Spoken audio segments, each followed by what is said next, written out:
The Game of Life and How to Play It by Florence Scovel Shinn, Chapter 2, The Law of Prosperity. Yea, the Almighty shall be thy defense, and thou shalt have plenty of silver. One of the greatest messages given to the race through the Scriptures is that God is man's supply, and that man can release, through his spoken word, all that belongs to him by divine right. He must, however, have perfect faith in his spoken word. Isaiah said, "My word shall not return unto me void, but shall accomplish that whereunto it is sent." We know now that words and thoughts are a tremendous vibratory force, ever molding man's body and affairs. A woman came to me in great distress and said she was to be sued on the 15th of the month for $3,000. She knew no way of getting the money and was in despair. I told her that God was her supply, and that there is a supply for every demand. So I spoke the word. I gave thanks that the woman would receive $3,000 at the right time in the right way. I told her she must have perfect faith and act her perfect faith. The 15th came, but no money had materialized. She called me on the phone and asked what she was to do. I replied, "It is Saturday, so they won't sue you today. Your part is to act rich, thereby showing perfect faith that you will receive it by Monday." She asked me to lunch with her to keep her courage.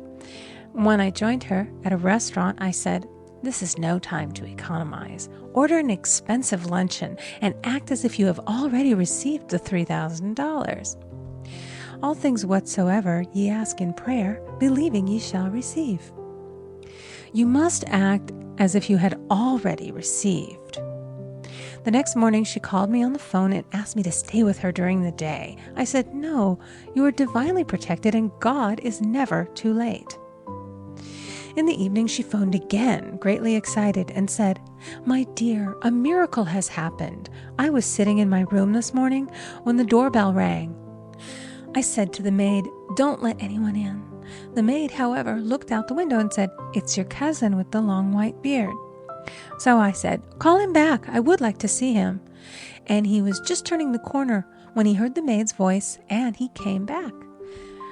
He talked for about an hour, and just as he was leaving, he said, 'Oh, by the way, how are finances?' I told him I needed the money, and he said, 'Why, my dear, I will give you $3,000 the first of the month.' I didn't like to tell him that I was going to be sued. What shall I do? I won't receive it till the first of the month, and I must have it tomorrow. I said, 'I'll keep on treating.' I said, 'Spirit is never too late. I give thanks that she has received the money on the invisible plane and that it manifests on time.' The next morning, her cousin called her up and said, 'Come to my office this morning, and I will give you the money.' That afternoon, she had $3,000 to her credit in the bank and wrote checks as rapidly as her excitement would permit. If one asks for success and prepares for failure, he will get the situation he has prepared for. For example, a man came to me asking me to speak the word that a certain debt would be wiped out. I found he spent his time planning what he would say to the man when he did not pay his bill, therefore neutralizing my words. He should have seen himself paying the debt. We have a wonderful illustration of this in the Bible, relating to the 3 kings who were in the desert, without water for their men and horses. They consulted the prophet Elisha, who gave them this astonishing message. "Thus saith the Lord, ye shall not see wind, neither shall ye see rain, yet make this valley full of ditches." Man must prepare for the thing he has asked for when there isn't the slightest sign of it in sight. For example, a woman found it necessary to look for an apartment during the year when there was a great shortage of apartments in New York. It was considered almost an impossibility, and her friends were sorry for her and said, "Isn't it too bad? You'll have to store your furniture and live in a hotel." She replied, "You needn't feel sorry for me. I'm a Superman, and I'll get an apartment." She spoke the words, "Infinite Spirit, open the way for the right apartment."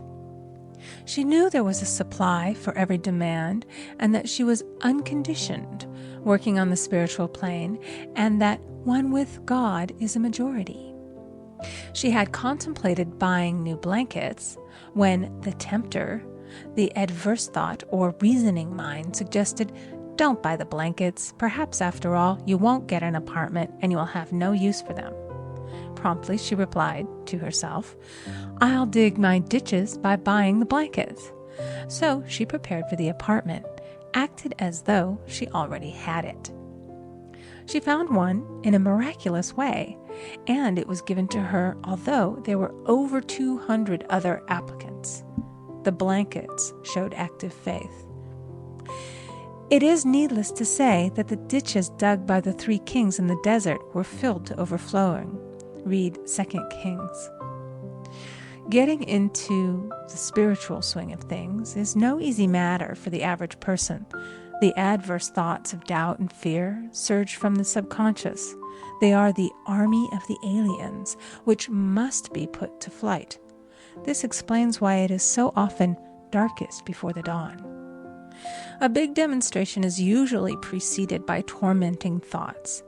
Having made a statement of high spiritual truth, one challenges the old beliefs in the subconscious, and error is exposed to be put out. This is the time when one must make his affirmations of truth repeatedly and rejoice and give thanks that he has already received. "Before ye call, I shall answer." This means that every good and perfect gift is already man's, awaiting his recognition. Man can only receive what he sees himself receiving. The children of Israel were told that they could have all the land they could see. This is true of every man. He has only the land within his own mental vision. Every great work, every big accomplishment has been brought into manifestation through holding to the vision, and often just before the big achievement comes apparent failure and discouragement. The children of Israel, when they reached the promised land, were afraid to go in, for they said it was filled with giants who made them feel like grasshoppers.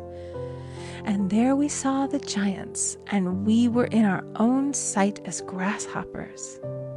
This is almost every man's experience. However, the one who knows spiritual law is undisturbed by appearance and rejoices while he is yet in captivity.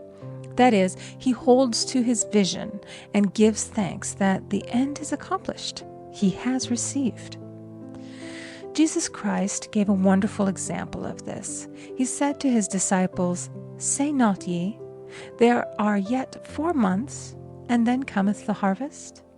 Behold, I say unto you, lift up your eyes, and look on the fields, for they are ripe already to harvest." His clear vision pierced the world of matter, and he saw clearly the 4th-dimensional world, things as they really are, perfect and complete in divine mind. So man must ever hold the vision of his journey's end and demand the manifestation of that which he has already received. It may be his perfect health, love, supply, self-expression, home, or friends.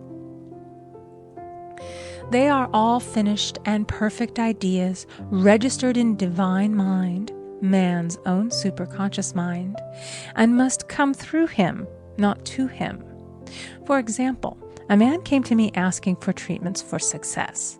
It was his imperative that he raise, within a certain time, $50,000 for his business. The time limit was almost up when he came to see me in despair. No one wanted to invest in his enterprise, and the bank had flatly refused a loan. I replied, "I suppose you lost your temper while at the bank, therefore your power. You can control any situation if you first control yourself. Go back to the bank," I added, "and I will treat." My treatment was, "You are identified in love with the spirit of everyone connected with the bank. Let the divine idea come out of this situation." He replied, "Woman, you are talking about an impossibility. Tomorrow is Saturday. The bank closes at 12, and my train won't get me there until 10, and the time limit is up tomorrow, and anyway they won't do it. It's too late." I replied, God doesn't need any time and is never too late. With him, all things are possible. I added, I don't know anything about business, but I know all about God. He replied, it all sounds fine when I sit here listening to you, but when I go out, it's terrible. He lived in a distant city, and I did not hear from him for a week. Then came a letter. It read, you were right. I raised the money, and I will never again doubt the truth of all that you have told me. I saw him a few weeks later, and I said, what happened? You evidently had plenty of time after all. He replied, my train was late, and I got there just 15 minutes to 12. I walked into the bank quietly, and I said, I have come for the loan. And they gave it to me without a question.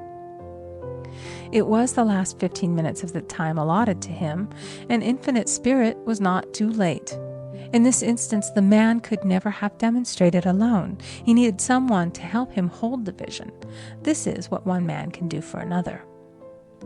Jesus Christ knew the truth of this when he said, if two of you shall agree on earth as touching anything that they shall ask, it shall be done for them of my Father which is in heaven. One gets too close to his own affairs and becomes doubtful and fearful. The friend or healer sees clearly the success, health, or prosperity and never wavers because he is not close to the situation.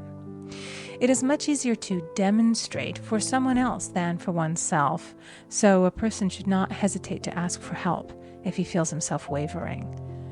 A keen observer of life once said, no man can fail if some one person sees him successful. Such is the power of the vision, and many a great man has owed his success to a wife or a sister or a friend who believed in him and held without wavering to the perfect pattern.